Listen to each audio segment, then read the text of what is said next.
మన నియోజకవర్గం మొత్తం ఒక 3-4 సంవత్సరాలు 100% ప్రకృతి సేద్యానికి పోదాం. సిద్ధమా అని అడుగుతున్నా మిమ్మల్ని. సిద్ధమేనా? ఎస్. అయితే మీరు సిద్ధం అంటే నేను ఒక కమిటీ వేస్తా. వాళ్ళ యొక్క ఫీల్డ్స్ మీరు పోయి చూస్తారు, వాళ్ళ అనుభవాలు వింటారు, మీరు అక్కడి నుంచి మారుస్తారు. 3-4 సంవత్సరాల్లో 100% ప్రకృతి సేద్యానికి మీరు వెళ్ళండి.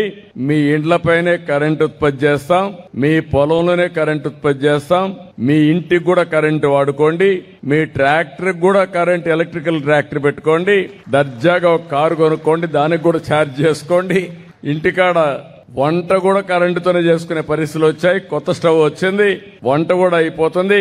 అంటే వంట ₹1 ఖర్చు లేదు.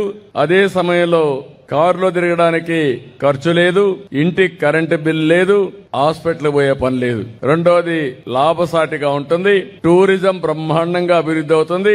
ప్రపంచంలో ఉండే టూరిస్టులందరినీ మన ప్రకృతి సేద్యం చూడడానికి తీసుకొచ్చే బాధ్యత నాదని మరొకసారి అందరికి హామీ ఇస్తున్నా.